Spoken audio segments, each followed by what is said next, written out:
अच्छा कर्म क्या है?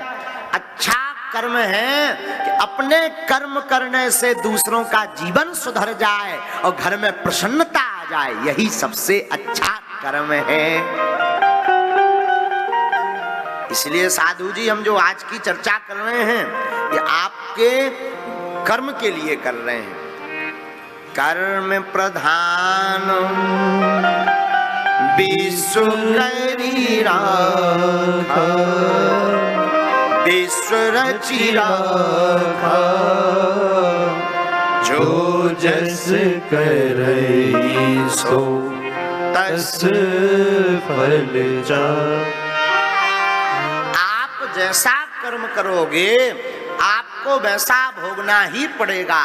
बनावटी बातों पर बिल्कुल भी ध्यान मत दो। अच्छा और सच्चा कर्म यही है जिससे दूसरों का भला हो सके। अच्छा कर्म क्या है? जिससे दूसरों का हित हो। और सच्चा कर्म क्या है? जिस कर्म में भगवान की प्राप्ति हो जावे, यही सच्चा कर्म है। बोलो सीताराम।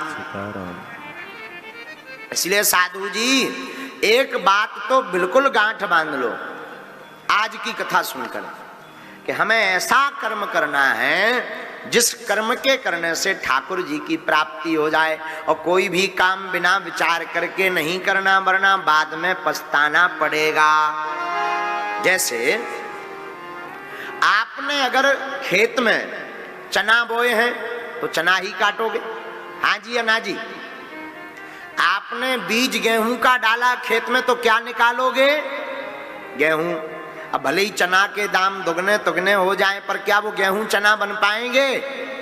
बोलो, कहो ना जी, नहीं हो पाएंगे।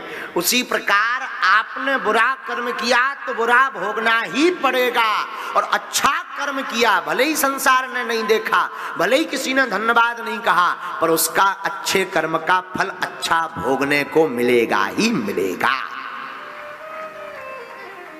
इसलिए कुछ बातें संसार के लिए नहीं, अपने लिए करो। अच्छा कर्म क्या है? अच्छा कर्म है दूसरों की सेवा करना, दूसरों की मदद करना, और सनातन धर्म के लिए अपने आप को सावधान रखना, यही अच्छा कर्म है। और बिना विचारे जो करे सो पाछे पछता। जो बिना विचारे करता है उसे बाद में पछताना पड़ता है। बोलो सीताराम। कुतर्क चाहे जितना कर ले, महाराज हमने काऊ को गौरव नहीं करो, आज लो हमने महाराज झूठ नहीं बोलो। जो आदमी ज्यादा बार बार सफाई दे कि महाराज हम झूठ नहीं बोलते, वही नंबर एक को झुठला समझियो। हाँ, जो बार बार कहे महाराज हमने आज लो बड़ो काम नहीं करो, जो समझ लो इन्हें करिया काम के अलावा कछु करो ही नहीं है। बोलो सीताराम। जो करता है वो कहता नहीं, उसके गुण, उसके प्रभाव और उसकी वाणी स्वभाववश बता देती है, और कर्म का फल भी बता देता है। इसलिए साधु जी एक बात स्पष्ट सुन लो। आप अपने दिन में, अपने जीवन में, अपने वर्ष में कुछ समय गोविंद का रस पीने के लिए समय निकालो, ये भी कर्म है।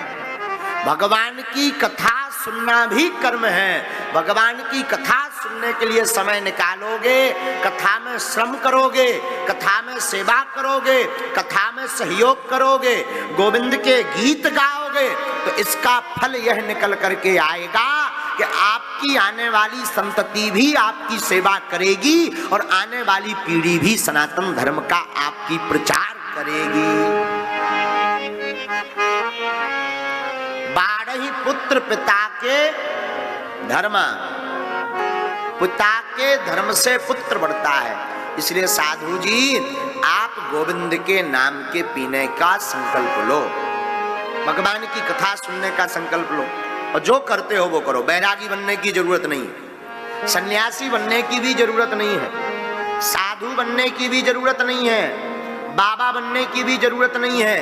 आप जो हो वही करो, पर उसमें ये भर ध्यान रखो कि किसी का बुरा ना होने पावे, सनातन धर्म का विरोध ना हो पावे। बस इतना करो और गोविंद के नाम का रस पीना प्रारंभ कर दो, आपका बेड़ा पार हो जाएगा।